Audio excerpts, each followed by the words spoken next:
दोस्तों सबसे पहले चैनल को सब्सक्राइब कीजिए और घंटी का निशान को भी क्लिक कर लें।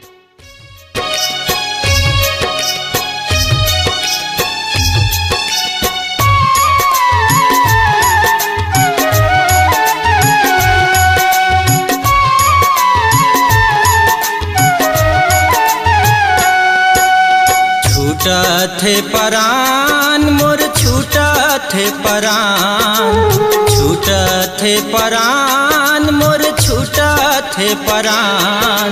मीठ लबरी माया दे के मारे क्यों ची करे जलबान, मीठ लबरी माया दे के मारे क्यों ची करे जलबान।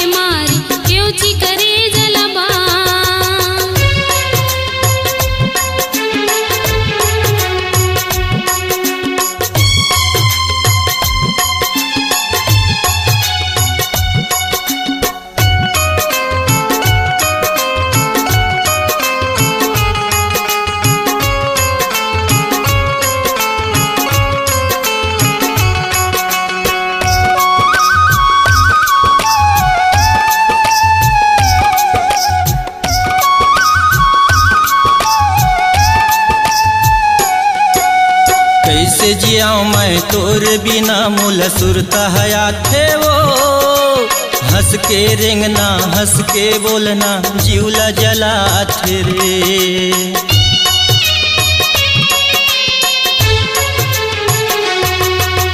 कैसे जियाऊं मैं तोर बिना मुल सुरता हयात थे वो, हंस के रेंगना हंस के बोलना जीवला जला थे रे।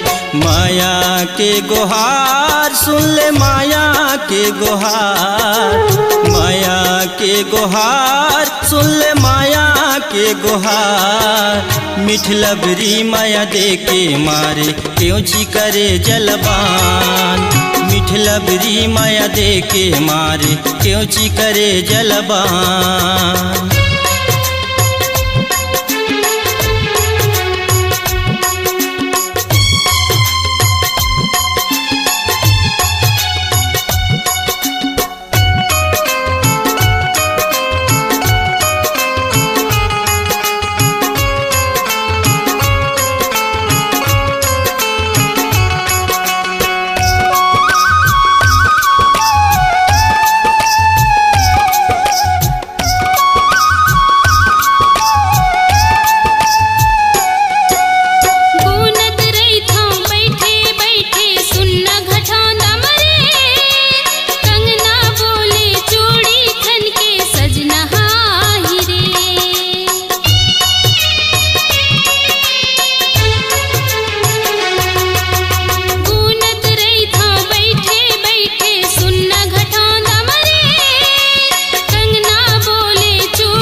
बरथ मोर तन भीतरी में आके बुझा दे वो, मर जाऊं तोर बिन क्रिया खवाए संग मरेंगा ले वो।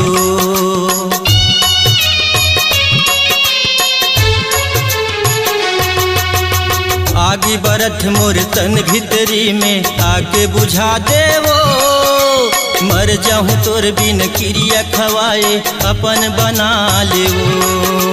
पानी बिना धान जैसे पानी बिना धान, पानी बिना धान जैसे पानी बिना धान।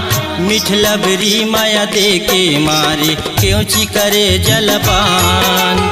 मीठ लबरी माया दे के मारे क्यों ची करे जलपान। छूट थे परान मोर छूट थे परान, छूट थे परान मोर छूट थे परान। मीठ लबरा माया दे के मारे क्यों ची करे जलपान। मीठ लबरी माया दे के मारे क्यों ची करे जलपान। मीठ लबरा माया दे के मारे क्यों ची करे जलपान। मीठ लबरी माया दे के मारे क्यों ची करे जलपान। मीठ लबरा माया दे के मारे क्यों ची करे जलपान। छत्तीसगढ़ी लोक कला मंच मोर मयारू के सुरता, ग्राम गोचिया, जिला कबीरधाम की प्रस्तुति। गोचिया के बाजार की अपार सफलता के बाद एक और नया धमाका नियत गढ़गे। गायक मन्नू कौशिक, विनोद पटेल और संध्या के स्वर में सुनना ना भूले टीसी म्यूजिक पर नियत गढ़गे। कार्यक्रम हेतु संपर्क करे मोबाइल नंबर 9669138555 और 8349328491।